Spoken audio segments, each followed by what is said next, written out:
Hare Krishna everyone. Welcome to the sixth series of Unalloyed Devotion, The Life of Jamuna माता जी। और आज अब जमुना माता जी जो हैं इंडिया के लिए प्रस्थान कर रही हैं। अब उनकी लाइफ में एक नया अमेजिंग चैप्टर शुरू हो रहा है और जमुना माता जी इंडिया एडवेंचर के लिए शुरू हो रही हैं। और जमुना माता जी इंडिया जाने से पहले एक प्रेयर बोलती हैं कि Prabhupada give us the faith कि हम वहाँ जाएं और जो मिशन और एक करेज दो हमें कि हमें नहीं पता हम कहाँ जा रहे हैं, पर हम आपका हाथ पकड़ के आप हमें लीड करो और आप हमें सपोर्ट करो कि जो भी आप हमसे करवाना चाहते हो हम वो कर पाएँ। तो ये जमुना माता जी की डेडिकेशन दिखाता है कि कैसे वो शिला प्रभुपाद और भगवान को एक जो मिशन के लिए वो निकली हैं, तो बहुत उसके लिए प्रगाढ़ प्रार्थना करते हुए जा रही हैं। अब ये सारे डिवोटीज़ जो हैं लंदन से जो इंडिया जा रहे थे, तो ये लोग ना चीपेस्ट ट्रैवल में बिलीव करते थे। तो इनके लिए जो चीपेस्ट ट्रैवल जो था वो था कि इनको ना ब्रदर एयर सर्विसेज की एक टिकट मिली थी जो गुरुदास ने अरेंज करी थी, कि जो कि बहुत ही ज़्यादा चीप थी। वो टिकट सबसे ज़्यादा चीप थी, लेकिन और इन्होंने उस समय ये नहीं पता किया, क्योंकि इनको था कि हमें कम से कम पैसों में ट्रैवल करना है, और इन्होंने R&D नहीं करी उस जगह की। और क्योंकि ये फ़्लाइट वाया अरब जा रही थी और उस समय 70s के टाइम जो अरब का एटमॉस्फेयर था वो बहुत ज़्यादा हीटेड अप था, वहाँ पे पॉलिटिकल इश्यूज़ चल रहे थे। पर इन डिवोटीज़ ने सिर्फ ये देखा कि फ़्लाइट जो है सस्ती मिल रही है और ये कृष्णा पे डिपेंड करके उस फ़्लाइट में चले गए। और जब ये प्लेन के अंदर घुसे तो दे वर सरप्राइज, बहुत ही ज़्यादा अनकंफर्टेबल ये फ़्लाइट थी। ऊपर से वहाँ पे हर फंक्शन जो हो रहा था वो मैनुअल हो रहा था, मतलब अगर प्लेन को राइट या लेफ़्ट डायरेक्शन में मुड़ना भी होता था तो सेंटर ऑफ द प्लेन में से एक स्ट्रिंग जारी होती थी, उसको वो खींचते थे। तो कुछ ऑटो पायलट टेक्नोलॉजी का कुछ भी नहीं था, हाईली अनसेफ अनकम्फर्टेबल वो फ़्लाइट थी। और जब ये फ़्लाइट इजिप्ट में रुकी भरने के लिए पेट्रोल, तो तब इनको पता चला कि भैया वहाँ पे तो बहुत ज़्यादा पॉलिटिकल इश्यूज़ है, बहुत ज़्यादा पुलिस का पहरा है, क्योंकि जो किंग थे इजिप्ट के, किंग हुसैन वॉर में थे, पैलेस्टाइनियन मिलिटेंट्स के साथ उनकी वॉर चल रही थी। और वो ये लोग मंथ ऑफ सितंबर में ही वहाँ 26 सितंबर के अराउंड ये लोग वहाँ पे रुके थे। और वो जो था वो ब्लैक सितंबर था, क्योंकि thousands of people were killed in अरब। उस समय 1000 लोग जो थे उस सितंबर के मंथ में किल हो गए थे। और 5 जंबो जेट को हाईजैक कर लिया था टेररिस्ट ऑर्गेनाइजेशन जिसका नाम था popular front for liberation of Palestine करके, एक टेररिस्ट ऑर्गेनाइजेशन थी उन लोगों ने। और एक पैम अमेरिका फ़्लाइट को इन लोगों ने कैरियो में लैंड करवाया था ज़बरदस्ती, और जैसे ही उसके सारे लोग निकले तो वो फ़्लाइट को एकदम बॉम्ब से उड़ा दिया गया था। और जो इजिप्ट का प्रेसिडेंट था गमाल अब्दुल नसीर, वो ट्राई कर रहे थे कि थिंग्स जो हैं सेटल हो जाएं, वॉर जो है वो सेटल हो जाए, और वो बातचीत कर रहे थे पैलेस्टीनियन में और इजिप्शियन किंग में। लेकिन जिस दिन वो बात करके आए उसके 2 दिन के बाद उनको हार्ट अटैक आया और उनकी डेथ हो गई। तो वहाँ पे स्ट्रीट्स में इतने ज़्यादा रॉइट्स हो गए, बिल्कुल बहुत ज़्यादा कंडीशन ख़राब हो गई थी। और ये सारी जगह पुलिस थी, और मतलब पुलिस को बहुत चौकन्ना रहने का ऑर्डर दिया गया था। और जहाँ भी उनको लगता कि हल्का सा भी रॉइट वाला सिचुएशन है, वहाँ पे उनको कहा जाता था बंदूक से तुम फटाफट वहाँ पे गोली मार दो, ठीक है। पर ये जो डिवोटीज़ थे इनको कुछ भी नहीं पता था इन सारी चीज़ों का, तो ये तो अपनी मस्ती में उतरे हरि नाम करते हुए। और वहाँ पे जैसे ही ये लैंड हुए तो वहाँ पे मतलब इन लोगों का था कि वहीं पे वो प्रभुपाद की बैक टू गॉडहेड मैगजीन्स की फ़ोटो से एक ऑल्टर बना लेते थे, और वहाँ पे वो हरि नाम चांट करना शुरू कर देते थे और कीर्तन करना शुरू कर देते थे। इवन इन लोगों ने इंग्लिश में वहाँ पे जितने भी लोग थे एयरपोर्ट पे उनको इंग्लिश में प्रीच करना शुरू कर दिया। ये लोग रुकते नहीं थे, इनको लगता था एक मोमेंट भी वेस्ट नहीं करना चाहिए। और इनको ये नहीं पता था कि इन्होंने इतना बड़ा रिस्क लिया था हरि नाम का प्रचार करते हुए एक इस्लामिक कंट्री में, ठीक है। और जब जैसे ही इन्होंने कीर्तन शुरू किया, ये लोग डांस करने लगे और इनके साथ एक गिरिराज जी स्वामी थे, वो तो मतलब उनका फेमस जो इस्कॉन का जंप्स है वो करते थे, वो चैंटिंग में इतने मग्न हो जाते थे। तो जमुना माता जी आगे चल रही थी और आगे उनको एक पुलिस ऑफिसर दिख रहा था जिसके हाथ में गन थी और वो देख पा रही थी कि वो गन कभी ऊपर नीचे ऐसे जा रही है। तो जब उन्होंने पीछे देखा तो उन्होंने देखा कि अरे ये तो गिरिराज स्वामी हैं जो जंप मार रहे हैं और उनकी कोई भी संदिग्ध मतलब कोई भी ऐसी एक्टिविटी को देख के वो गन चला सकते, क्योंकि वो देख रहे हैं ये जंपिंग जैक कौन है जो ये ऐसे कर रहा है। और सबसे ज़्यादा जो समा वो कीर्तन में लिया वो था लिटिल सरस्वती ने, जो कि श्याम सुंदर और मालती की बेटी थी, और उसको देख के सब लोग बहुत प्रसन्न हो रहे थे और वो चांट भी कर रही थी और फिर वो जो है डांस भी कर रही थी। तो ऐसे ये इनका प्रॉपर पूरा जो है ट्रिप गया और फाइनली भगवान की कृपा से ये उस इस्लामिक कंट्री में हरि नाम का प्रचार करते हुए भी फिर भी फ़्लाइट में बैठे और इतनी अनसेफ फ़्लाइट में फिर से वो ये बॉम्बे में आए। तो ये जो जो फ़्लाइट थी वो उस कंपनी की लास्ट फ़्लाइट थी क्योंकि वो इतनी ख़राब थी। और जैसे ही ये बॉम्बे में रुके तो उस दिन क्या था, बंद का दिन था। तो इन लोगों को 1 घंटा लग गया एयरपोर्ट में घूमते घूमते और फाइनली इनको कस्टम के बाद क्लियरेंस मिला। और जब ये बाहर आए तो इन्होंने देखा एक मिस्टर कैलाश सक्सारिया जो शेख सराय कैलाश शेख सराय जो थे, जो कि बहुत बड़े इंडस्ट्रियलिस्ट थे, वो मिडल ऑफ द नाइट में इन लोगों के लिए वेट कर रहे थे डिस्पाइट इतनी गर्मी के, इतना ह्यूमिड एनवायरनमेंट और अनक्लीन कंडीशंस में। ये उस समय की बात है जब एयर कंडीशनिंग इतनी ज़्यादा फेमस नहीं थी, अराउंड 70s की बात है, और वो इन लोगों का मिड नाइट में वेट कर रहे थे। सो जो भी इन लोगों को उन्होंने ग्रीट किया और उन्होंने अपने साथ इनको ट्रैवल करने के लिए सुझाव दिया। ये सारे जो डिवोटीज़ थे ना, ये लाइटली ही ट्रैवल कर रहे थे, ठीक है। ये ज़्यादा सामान के साथ नहीं, जो माता जी थी वो फ्यू साड़ीज़ के साथ, नोटबुक, जैसे जमुना माता जी के पास सिर्फ कुछ साड़ियाँ थी, कुछ नोटबुक्स थी, कुछ कैलीग्राफिक पेन्स थे, इंक थे। बट सबसे ज़्यादा भारी जो काम कर रहे थे वो थे श्याम सुंदर प्रभु। श्याम सुंदर प्रभु को तो ऐसा लग रहा था वो अपने सारे कारपेंट्री के जो टूल्स हैं ना वो सब के सब यहाँ पे ले आए, और वो लेके भी आए थे, स्किल सॉ लेके आए थे, चेन सॉ लेके आए थे। और उनका मन था कि उसी प्लेन में ना रेडवुड, जो कि अमेरिका में बहुत आसानी से मिलते हैं, वो रेडवुड ले आए और यहाँ पे वो डिफरेंट ऑल्टर्स और जगन्नाथ जी के दीटीज़ बनाए, पर ऐसा पॉसिबल हो नहीं पाया। अब मिस्टर शेख सराय ने क्या किया था, इन लोगों का रहने का इंतज़ाम किया था। फर्स्ट फ्लोर उनकी एक मल्टी स्टोरी बिल्डिंग थी मेरीन ड्राइव पे, उसके फर्स्ट फ्लोर पे इन लोगों का रहने का इंतज़ाम किया था। और 1 हफ्ते के बाद प्रभुपाद ने इनको ज्वाइन किया। प्रभुपाद कलकत्ता से आए और इन्होंने कीर्तन बॉम्बे में वर्ल्ड संकीर्तन पार्टी जो थी वो ऑर्गेनाइज, उसमें कीर्तन करना शुरू किया, जो कि बॉम्बे में शुरू हुआ। प्रभुपाद को इन सब लोगों की जो थी वीकनेस और स्ट्रेंथ के बारे में पता था। प्रभुपाद इनकी सब चीज़ें जानते थे और वो इन लोगों को प्रोटेक्ट करते थे। और ये देख पा रहे हैं आप कि कैसे संकीर्तन होता था बॉम्बे में, और वो बेस्ट इन लोगों को, डिवोटीज़ को प्रोटेक्ट करते थे और इनका बेस्ट जो है वो निकालते थे। प्रभुपाद ने अपने एग्जाम्पल से बताया कि कैसे एक डिवोटी को रहना चाहिए, कैसे वो 24 hours in a day Krishna conscious रह सकता है। प्रभुपाद ने अपना एक जीवन की क्रिया कैसे करनी है, क्या नहीं करनी।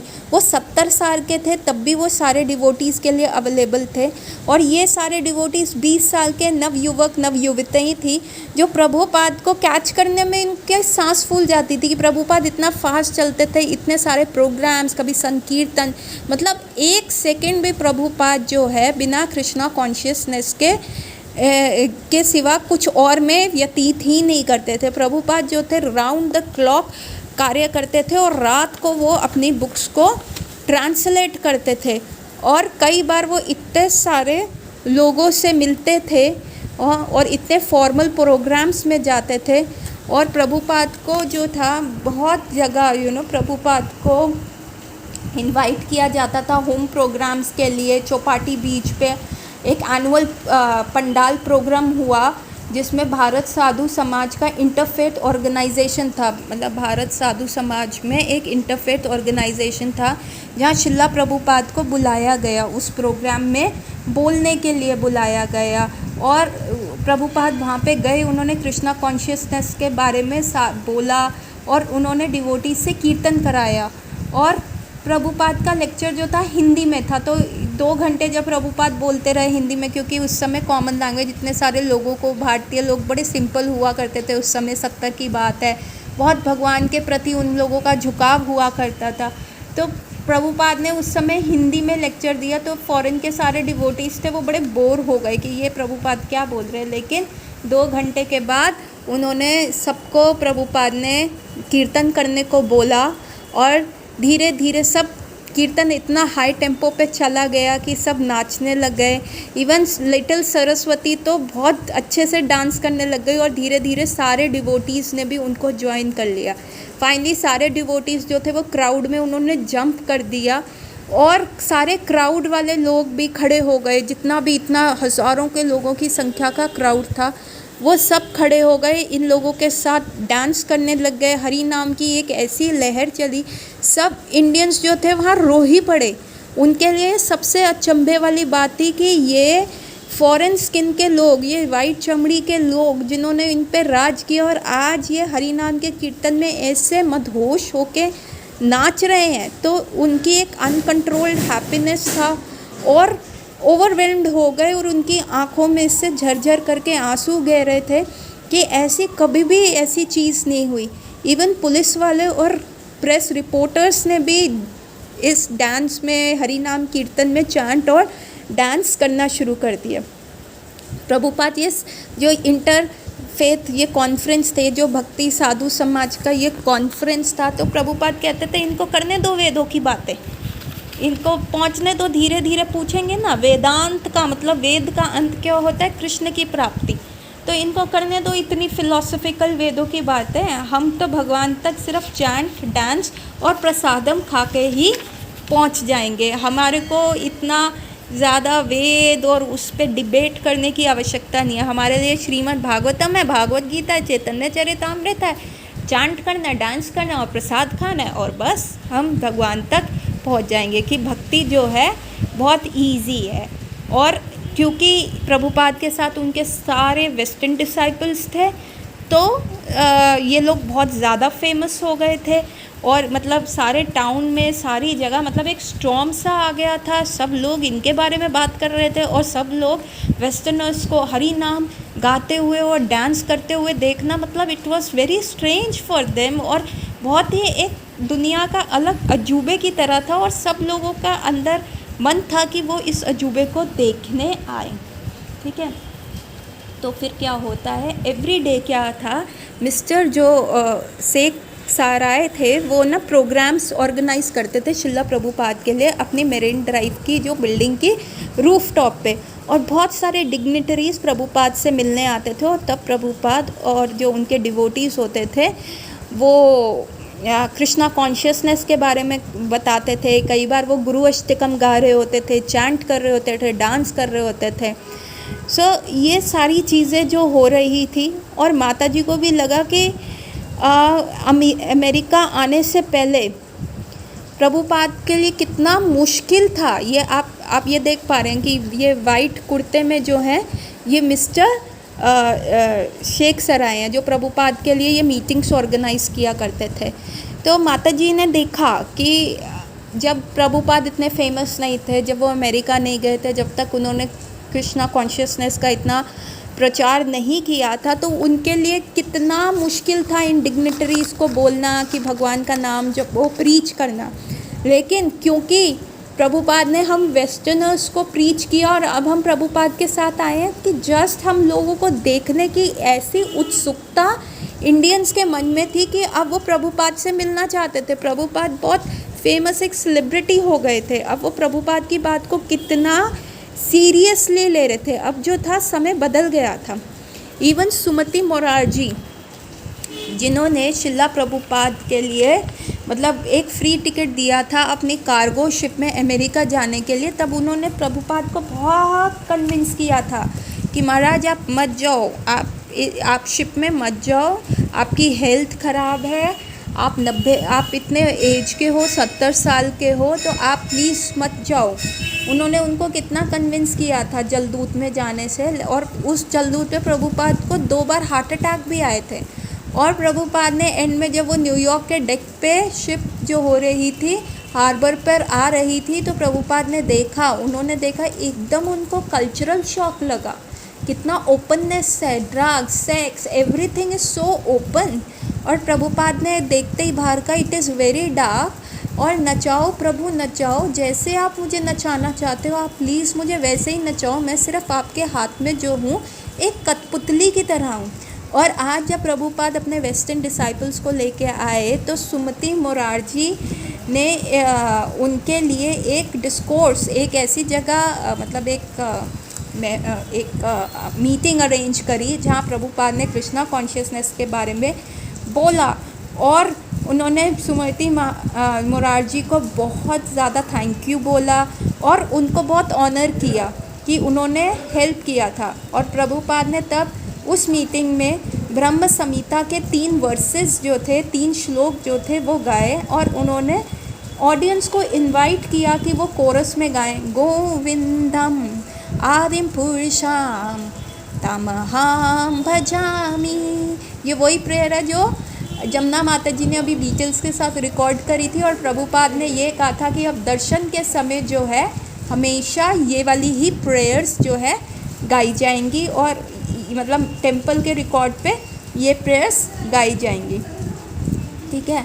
तो और उसके बाद प्रसादम हुआ और सुमति मोरारजी और बहुत सारे डिग्नेटरीज़ के साथ प्रभुपाद ने वहाँ पे फ़ोटो खिंचवाई, उनसे बात करी। और रिपोर्टर्स ने प्रभुपाद से पूछा कि आप स्वामी जी आपकी सक्सेस के पीछे क्या राज है। तब प्रभुपाद ने बड़े हम्बली रिप्लाइड किया, ये सब मेरी गुरु महाराज की जो है ब्लेसिंग्स की साथ हो रहा है। अब प्रभुपाद का जो ये है संकीर्तन जो मूवमेंट है वो बहुत ज़ोर शोर से चल रहा है। और ये सारे लोग मतलब इनका संकीर्तन ने पूरे बॉम्बे को रॉक कर दिया। प्रभुपाद ने कहा नगर संकीर्तन निकलेगा, रोड्स पे सारी जगह ये लोग सुबह सुबह जो होते थे संकीर्तन के लिए निकल पड़ते थे। किसी के हाथ में ड्रम्स, किसी के हाथ में करताल्स, किसी के हाथ में तंबूरिन्स, चैंट कर रहे हैं, डांस कर रहे हैं शोल्डर टू शोल्डर करके। और सबको ये लग रहा था कि शिला प्रभुपाद उनके स्पिरिचुअल फादर है और ये उनके बच्चे हैं और इनको शिला प्रभुपाद को खुश करना है। और शिला प्रभुपाद की खुशी क्या है कि नगर नगर जाके हरि नाम का संकीर्तन हो, रोड्स पे चल रहे हैं और बहुत सारे लोग अट्रैक्ट हो रहे हैं कि भैया ये फॉरेन स्किन वाले लोग कैसे नाच रहे हैं, कैसे हमारी संस्कृति को अपना रहे हैं, साड़ियाँ पहनी हुई है, धोती पहनी हुई है, शिखा रखी हुई है। तो पूरा जो था बॉम्बे जो था रॉक हो गया था। और इतनी गर्मी की इन लोगों को आदत नहीं थी, फिर भी ये अपने गुरु महाराज के ऑर्डर को करने के लिए जा रहे थे। तो जैसे ही एक संकीर्तन का ग्रुप थकता था तो पीछे मिस्टर सकारिया, मिस्टर जो इनके जिन्होंने इनको होस्ट किया होता था, मिस्टर सेकारिया, हाँ, तो वो क्या मतलब शेख सराय, मिस्टर कैलाश शेख सराय क्या करते थे, नींबू पानी इनको लेके आने लगे। सिल्वर कप्स में, चांदी के कप्स में इनको नींबू पानी सर्व किया जाता था। वो जो है ना एक ट्रे में नींबू पानी लेके इनके साथ चलते थे और जैसे ही एक ग्रुप थकता था उनको नींबू पानी, टन्स ऑफ नींबू पानी इनके साथ चलता था। और जैसे ये थोड़ा रेस्ट करते थे, इन लोगों को इतनी गर्मी की आदत थी नहीं, तो ये थोड़ा सा रेस्ट करते थे, थोड़ा नींबू पानी करते थे और फिर संकीर्तन शुरू हो जाता था। तो ये सुबह 7 बजे के निकले, रात को 7-8 बजे ये घर में घुसते थे। और इस चीज़ का इतना बड़ा इम्पैक्ट आया कि इवन प्रभुपाद के मिशन इस्कॉन के बारे में एक भिखारी से लेके एक टॉप के एरिस्टोक्रेट्स को पता चल गया। हर न्यूज़पेपर में इनका नाम था, टाइम्स ऑफ इंडिया में था। सो जहाँ भी ये संकीर्तन होता था तो शिला प्रभुपाद क्या करते थे, अपनी बुक्स को ना आगे डिस्प्ले कर देते थे। ठीक है। और मतलब जहाँ भी संकीर्तन हो रहा है या प्रोग्राम्स हो रहे हैं जहाँ पे बुलाया जाता था, तो वहाँ टेबल के ऊपर शिला प्रभुपाद की बुक्स जो थी ऑन डिस्प्ले हो जाती थी। फिर प्रभुपाद भी बीच बीच में आके बताते थे, अपनी बुक्स के बारे में बताते थे, कृष्णा कॉन्शियसनेस के बारे में बताते थे, और मिनटों में वो सारी किताबें बिक जाती थी। और श्रीमद् भागवतम के सेट्स हो गए, डिफरेंट बुक्स जो इन लोगों को होस्ट करते थे, जो इनको अपने हाउस प्रोग्राम्स के लिए बुलाते थे, उनको प्रभुपाद ये जो हैं बुक्स फ्री ऑफ कॉस्ट दे देते थे। तो बहुत ज़्यादा ये लोग फेमस हो गए थे। अब क्या हुआ कि प्रभुपाद जो थे 2 हफ्ते हो गए इनको मिस्टर कैलाश शेख सराय के घर रहते हुए। तो अब प्रभुपाद वॉज वेरी सेंसिटिव, वो किसी भी अपने होस्ट पे ना इतना ज़्यादा लोड नहीं डालना चाहते थे। तो वह कहीं और 2 हफ्ते के बाद उन्होंने अपना पूरा जो ये एंटोरेज है लोगों का कहीं और पे शिफ्ट कर दिया, ठीक है। और उसके बाद क्या हुआ, प्रभुपाद के एक फ्रेंड थे हरे कृष्ण दास अग्रवाल, जिन्होंने इनको बोलने के लिए ऑल इंडिया वेदांता सम्मेलन जो अमृतसर में हो रहा था पंजाब में, वहाँ पे बोलने के लिए निमंत्रित किया।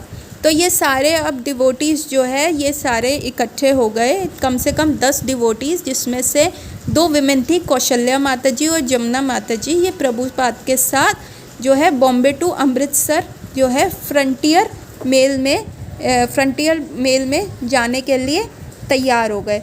और मिस्टर जो शेख सराय थे वो इन लोगों के साथ गए। तो ये देखिए कितने थक गए होते थे, तो ये रास्ते में ही बीच से जो भी वहाँ पे वेटिंग एरिया था वो सो जाते थे। तो यहाँ जमुना माता जी हैं और कौशल्या माता जी हैं। तो जो क्या कहते हैं मिस्टर शेख सराय जो इन लोगों के साथ गए, तो इन्होंने कहा कि तुम 36 घंटे में 36 आवर्स में जो है बॉम्बे से आप लोग अमृतसर पहुंच जाओगे वाया मथुरा जंक्शन। आप मथुरा जंक्शन पे आप जो हो गए आप वहाँ पे रुकोगे।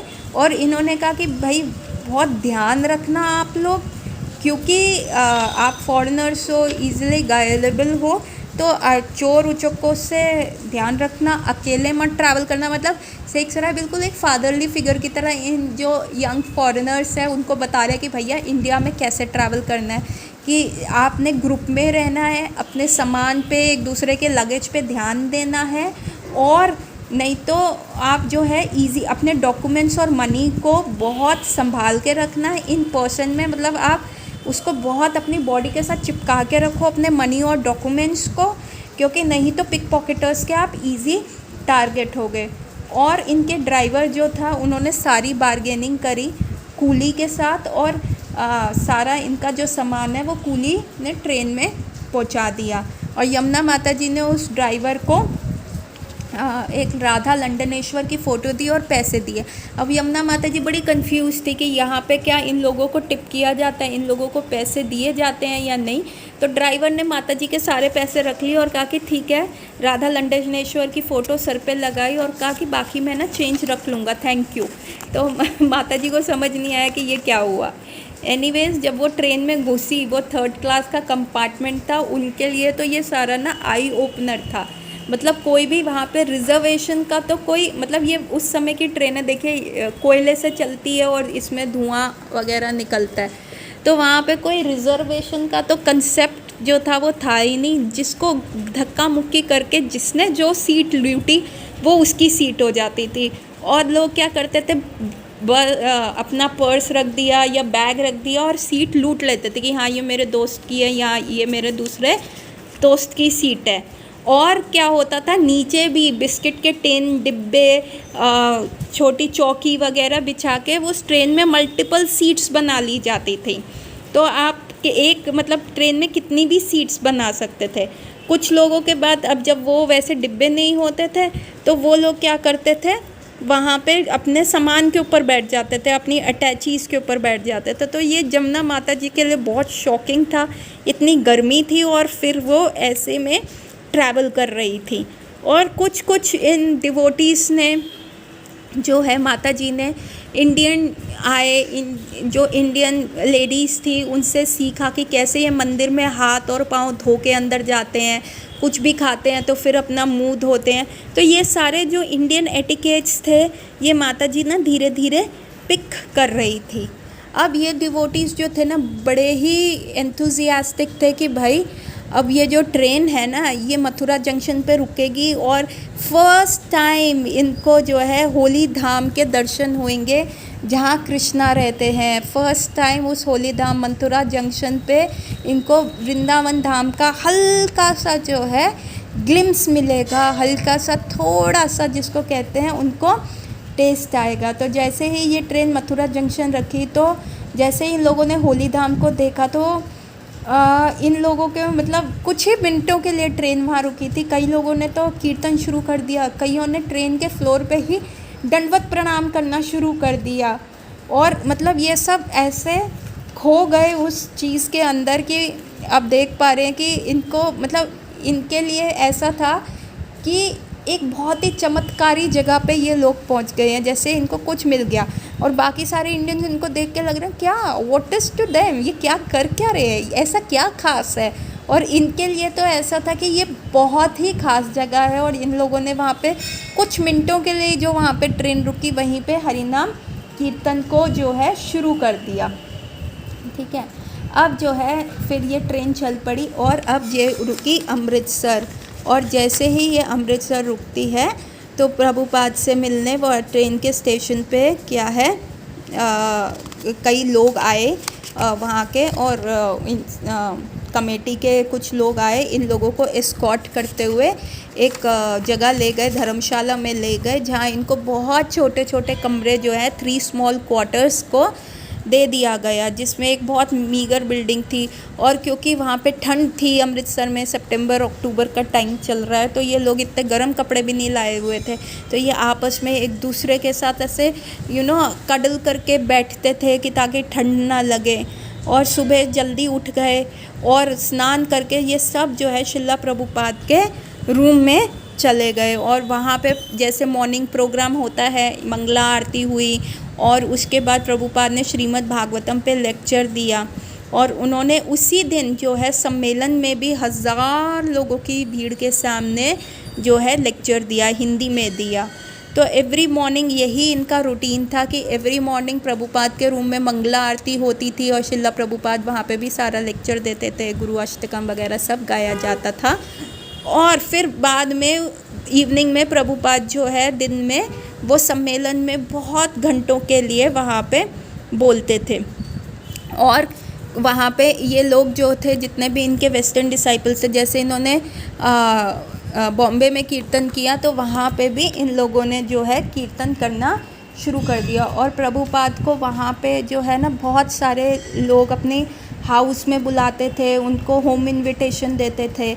और प्रभुपाद किसी को भी मना नहीं करते थे, मतलब वो इतना बिजी स्केड्यूल था। देखिए रात को मिडनाइट पे वो ट्रांसलेशन कर रहे हैं, सुबह जल्दी उठ गए हैं, उसके बाद सब मंगला आरती हो रही है और फिर प्रभुपाद लेक्चर दे रहे हैं, फिर थोड़ा सा ब्रेकफास्ट खा के फिर सम्मेलन में जा रहे हैं। सम्मेलन में 2-3 घंटे अगेन कृष्णा कॉन्शियसनेस के बारे में बोल रहे हैं। फिर लंच टाइम में कुछ डिवोटीज़, बहुत सारे लोग प्रभुपाद से मिलने आते थे, उनसे प्रश्न करते थे, तो सबके लिए प्रभुपाद वहाँ पे अवेलेबल होते थे। और वो लोग जैसे साधुओं को अपने घर बुलाया जाता था, उस समय ये और प्रगाढ़ था ट्रेंड। आजकल तो इस चीज़ को अंधविश्वास और मतलब फालतू माना जाता है, लेकिन उस समय जो थे लोग गॉड कॉन्शियस थे, तो वो साधुओं को घर बुलाते थे। तो प्रभुपाद को बहुत सारे होम इनविटेशन आते थे और प्रभुपाद जो है इवनिंग में कभी किसी के घर, किसी को मना नहीं करते थे, रात को मिडनाइट तक वो किसी ना किसी के घर के जा ही रहे होते थे। और वो इतना फास्ट ट्रैवल करते थे कि वो ये प्रभुपाद 70s में थे और ये सारे लोग 20s में थे। और ये क्या थे, ये प्रभुपाद को कैच ही नहीं कर पाते थे। प्रभुपाद तैयार होते थे, फटाफट गाड़ी में बैठते थे और चले जाते थे, और जो तैयार नहीं होता था प्रभुपाद उसको छोड़ देते थे। और वो जो डिवोटीज़ रह जाते थे वो रिक्शे में प्रभुपाद की जो है गाड़ी को जो है पीछे कैच करते रहते थे। ठीक है, कभी इस सम्मेलन की कमेटी वाले इतने मतलब इम्प्रेस हो गए थे प्रभुपाद के डेम्योर से कि वो जो थे क्या कहते हैं, प्रभुपाद को उन्होंने प्रेसिडेंट बना दिया। ठीक है, अपनी उस कमेटी का। और प्रभुपाद जो थे ना विमेन के लिए बहुत ज़्यादा कंसर्न थे। तो जो विमेन थी, एक यमुना माता जी थी और एक कौशल्या माता जी थी, ये प्रभुपाद के साथ ट्रैवल कर रही थी। तो इनकी सेफ्टी को देखते हुए प्रभुपाद इनको हमेशा अपनी कार में ट्रैवल कराते थे।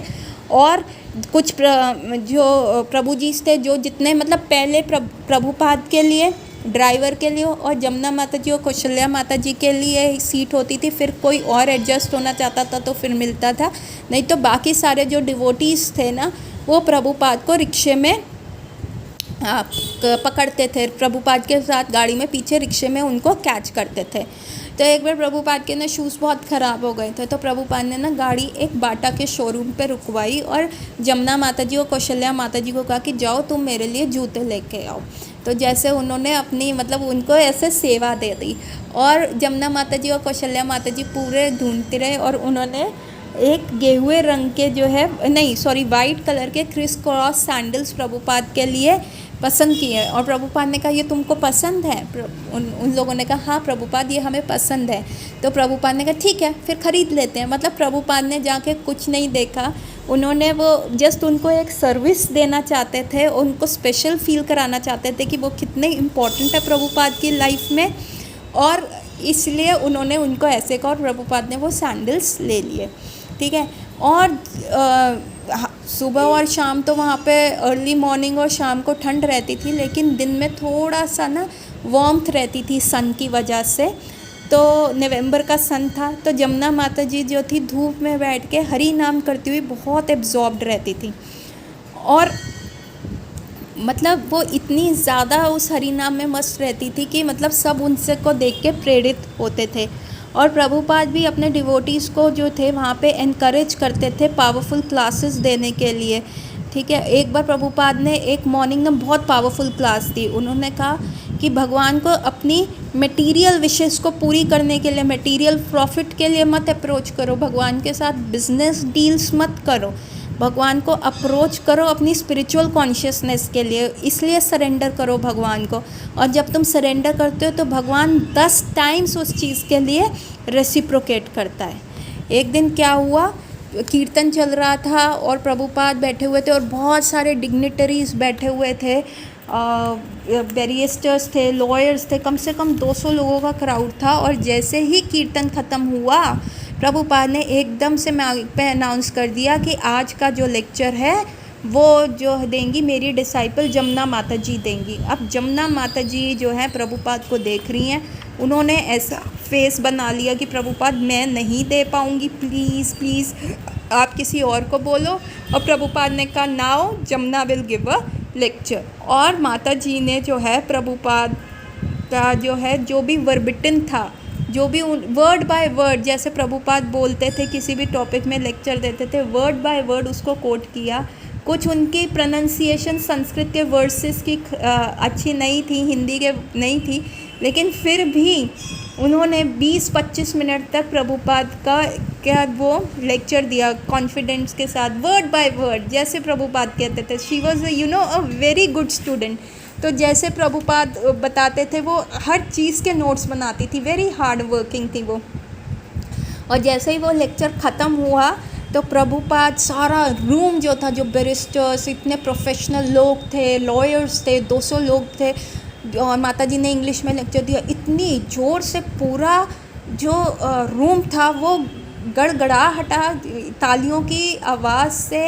और जब माता जी ने प्रभुपाद की तरफ देखा तो प्रभुपाद एक बीम कर रहे थे, जैसे उनमें से एक अलग शाइन आ रही थी कि देखो ये मेरा बच्चा है, ये मेरा बच्चा है, ये मेरा बेटी है जिसने ये लेक्चर दिया। Prabhupada was feeling very proud of her. और जब वो क्लास सब ख़त्म हुआ तो जमुना माता जी ने ना बड़ी बोल्डनेस से जाके कहा प्रभुपाद आई डोंट माइंड कि आप मुझे कीर्तन लीड करने को कहो, पर प्लीज़ आगे से मुझे कभी लेक्चर बोलने का नहीं कहना। तो जमुना माता जी रिकॉल करती है कि देखो मेरी कितनी बोल्डनेस थी कि मैंने प्रभुपाद को जाके ऐसी चीज़ बोल दी। और उसके उपरांत जो है प्रभुपाद ने बहुत सारे अपने डिसाइपल्स को जो है प्रमोट किया कि वो लेक्चर्स दें। और यह अमृतसर से ही शुरू हुआ कि प्रभुपाद के जो स्टूडेंट्स थे, जो वेस्टर्न डिसाइपल्स थे, और जहाँ पे अच्छा क्राउड होता था वहाँ पे ये इंग्लिश में डिस्कोर्सेस देने लगे। तो दिस इज़ हाउ प्रभुपाद ने ना इन लोगों को नर्चर किया, ट्रेन किया, एनकरेज किया कि कृष्णा कॉन्शियसनेस फैलाओ।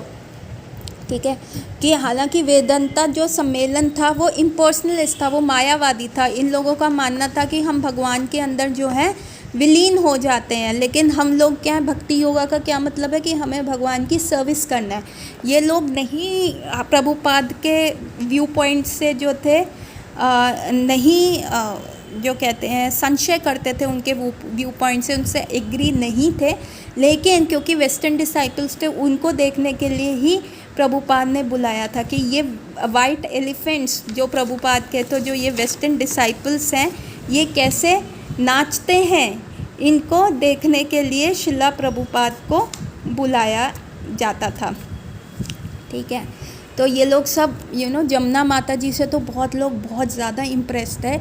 इवन बहुत सारे लोग जब सम्मेलन ख़त्म हो जाता था तो मॉर्निंग में जब अभी सम्मेलन से शुरू होने से पहले जमुना माता जी से आके मिलते थे, पूछते थे वो माता जी कहाँ हैं, और जमुना माता जी ना बड़ा इरिटेट हो जाती थी। उनको लगता था कि मैं कोई एनिमल हूँ ज़ू में जो ये मेरे को देखने आ रहे हैं, और ये क्या सवाल पूछते हैं, क्या नाम है, कहाँ से आई हो, कैसे यहाँ आई। अरे ये मेरे से कृष्णा के बारे में एक प्रश्न क्यों नहीं पूछते, ये कृष्णा कॉन्शियसनेस के बारे में पूछे ना। और माता जी ना बड़ी ही गुस्सा हो गई कि तो उन्होंने बोलना शुरू कर दिया, किसी को मेरे पास मत भेजना। और फिर ये सब लोग ना प्रभुपाद इन सब को लेके ना गोल्डन टेम्पल गए, हरमिंदर साहिब में प्रभुपाद वॉज वेरी हैप्पी। जो वहाँ का कल्चर था, स्पेशली जो लंगर सर्व होता था ना हरमिंदर साहिब गोल्डन टेम्पल में, प्रभुपाद वॉज वेरी हैप्पी। तो वो जमुना माता जी को कहते हैं this is how prasadam should be serve. देखिए कितनी बड़ी किचन है। उस समय तो इतना टेक्नोलॉजी नहीं होता था, तो ग्रुप्स हुआ करते थे।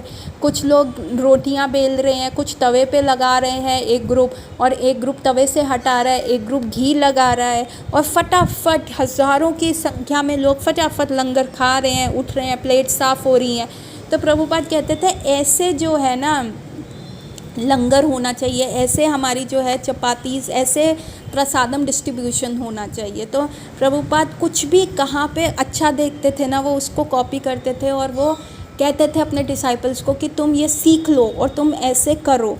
ठीक है, वो कहते थे कि जो भी तुम अपने आसपास देख रहे हो ना, बड़े माइंडफुल हो के देखो सारी चीज़ों के साथ अपना जुड़ाव रखो, और जो भी एक्सपर्टीज़ कोई भी एक्टिविटी में है वो सीख लो, और उसको अपनी डिवोशनल सर्विस कृष्णा कॉन्शियसनेस के अंदर जो है यूज़ करो कि कैसे हमें कृष्णा कॉन्शियसनेस बनना है।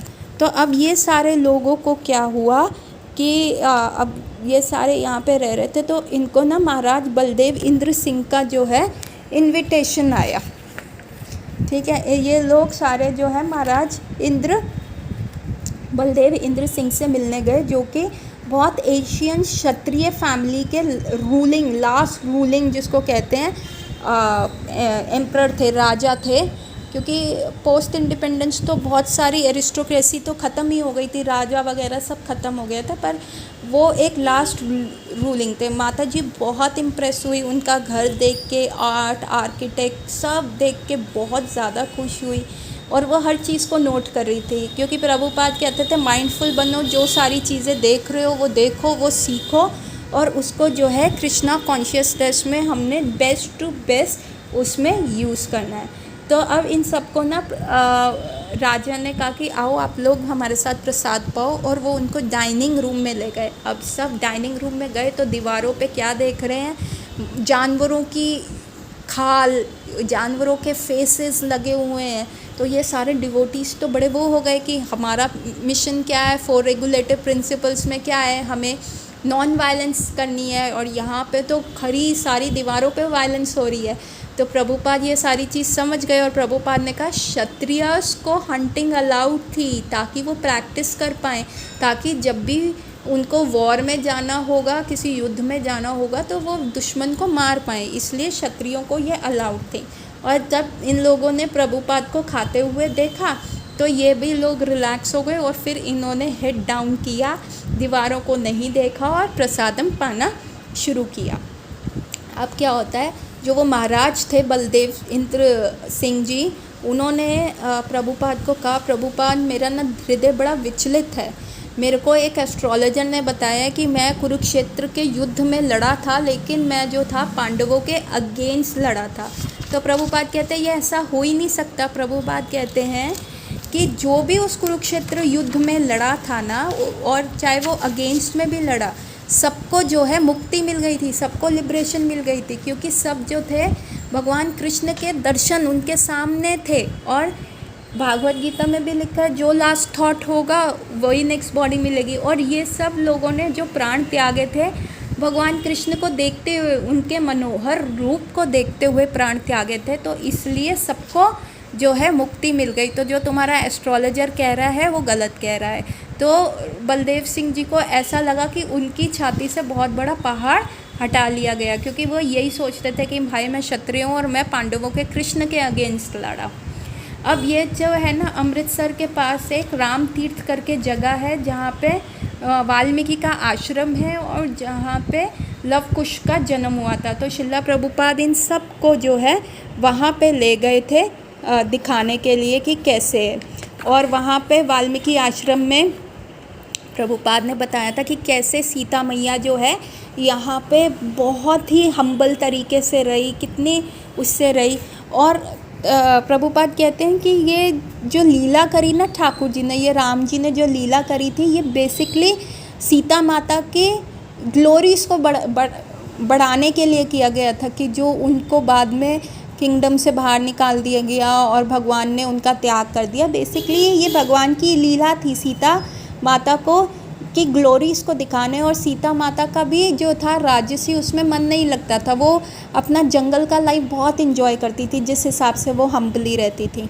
तो जब जमुना माता जी और दीन तारिणी माता जी जो थे क्या कहते हैं, बहुत सालों के बाद इकट्ठे रहने लग गए और अलग से आश्रम खोला, तो प्रभुपाद ने उनको यही कहा कि तुमने जैसे रहना है, सीता मैया जैसे हम्बली रही थी वाल्मीकि आश्रम में, तुम्हें वैसे ही रहना है। तो प्रभुपाद उनको बताते थे। अब 10 दिन का ये फेस्टिवल अमृतसर का इन लोगों ने किया, और अब ये फिर से इन्होंने क्या किया, पंजाब मेल को बोर्ड किया वापस दिल्ली बॉम्बे वापस आने के लिए वाया दिल्ली। अब यहाँ पे एक बहुत ही इंटरेस्टिंग इंसिडेंट होता है। ऑल्दो प्रभुपाद अपने एक सेवक के साथ फर्स्ट कंपार्टमेंट में थे, परंतु ये वो वाला समय था, देखिए जब ट्रेन्स बहुत ओल्ड थी, एयर कंडीशनिंग का कोई भी कंसेप्ट नहीं हुआ करता था, है ना। और बहुत गर्मी होती थी, और क्योंकि कंपार्टमेंट फर्स्ट था तो ट्रेन के जो आगे का इंजन होता था उसमें, क्योंकि कोयले से चलती थी ट्रेन, तो उसका जो धुआं निकलता था, तो सब जो थे सूत में कवर थे, मतलब जो काला उसका निकलता है धुआं, उससे सब लोग, इवन प्रभुपाद भी हेड टू टो जो थे सूत में कवर थे। तो जमुना माता जी दूसरे कंपार्टमेंट में थी, तो जमुना माता जी और कौशल्या माता जी आई थी।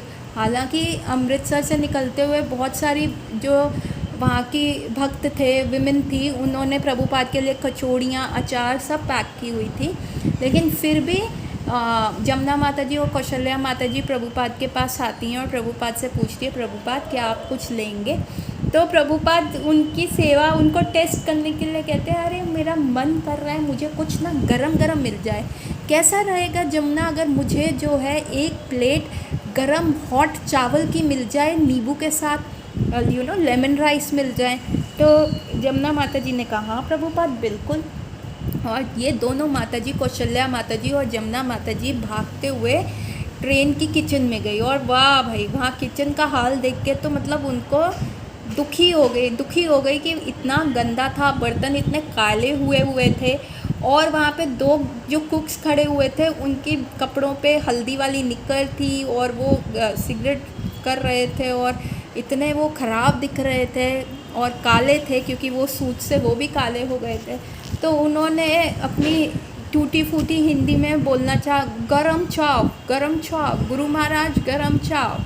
तो वो लोग समझ नहीं पा रहे थे, तो फिर वो गए रेस्टोरेंट के ओनर के पास, वहाँ के किचन ओनर के पास। उन्होंने कहा कि देखो हमारे गुरु महाराज कह रहे हैं हमें हॉट राइस चाहिए, तो हमें चाहिए, प्लीज़ आप हमें बनाने दो। तो रेस्टोरेंट के जो वो किचन के ओनर थे उसने मना कर दिया, नो। तो अब ये लोग क्या कहे, कंडक्टर के पास गए जो वहाँ पे, और उनको कहा कि आप हमें जो है हमारे गुरु महाराज की इच्छा है कि आप हमें वो चावल बनाने दो। और साथ में जमुना माता जी ने ऐड कर दिया कि यदि मैं अपने गुरु महाराज की इच्छा को पूर्ण नहीं कर सकती तो मेरा जो ये जीवन है वो व्यर्थ है, मैं इस ट्रेन से कूद के अपने प्राण त्याग दूंगी। और जब जैसे ही वो कंडक्टर ने ये बात सुनी, उसको लगा ये क्रेज़ी लेडीज़ हैं, अंग्रेज़ हैं, इनका कोई भरोसा नहीं है, ये क्या सच में ना कूद जाए। तो वो उनको लेके किचन के ओनर के पास गया और उसको कहा कि इनको प्लीज़ बनाने दो इनके गुरु महाराज के लिए, नहीं तो ये ट्रेन से जो है लेडी कूद जाएगी। और वो सब डर गए। तो ये गए, उन्होंने एल्युमिनियम के बर्तन देखे जो काले स्याह हुए थे।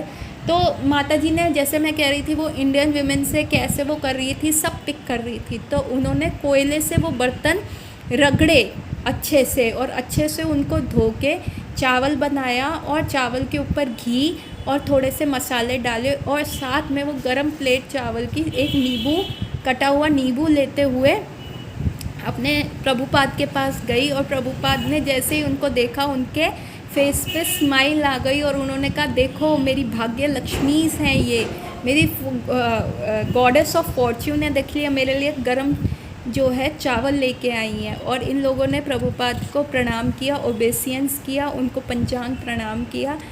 और बाद में जमुना माता जी रियलाइज़ करती हैं कि उस समय हम लोगों में कितना प्रगाढ़ था, अंदर प्रगाढ़ इच्छा रहती थी कि हमें अपने गुरु को किसी भी वे में सर्व करना है। और प्रभुपाद भी जस्ट हमें, उनको कुछ चाहिए नहीं होता था, वो जस्ट हमारी यूज़फुलनेस दिखाते थे, हमें सेवाएं दे के, कि ताकि हमें लगे कि हम कितने इम्पोर्टेंट है प्रभुपाद के मिशन के लिए। तो प्रभुपाद को एक्चुअली वो हॉट राइस नहीं चाहिए थे, पर वो हमारे को हम क्योंकि इतने इच्छुक होते थे कि प्रभुपाद हमें कुछ कहें, तो वो जस्ट हमें ऐसी सेवा दे जाते थे कि ताकि हमें लगता था वाओ, हम प्रभुपाद के मिशन में कितने इम्पोर्टेंट है।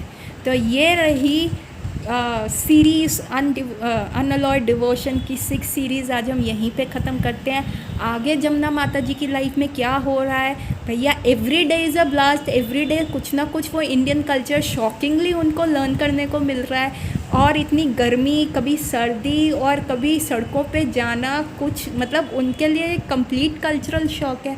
तो आगे देखेंगे जमुना माता जी आगे क्या करने वाली है और आगे उनकी लाइफ में क्या अनएक्सपेक्टेड थिंग्स होने वाली हैं। तो ये एक बहुत एडवेंचरस राइड जा रहा है। प्लीज़ हमारे साथ जुड़े रहिए। अंटिल एंड अब हम नेक्स्ट सीरीज़ में 7th सीरीज़ में जमुना माता जी की अनअलॉयड डिवोशन उनकी लाइफ में मिलेंगे। तब तक के लिए हरे कृष्णा एवरीवन।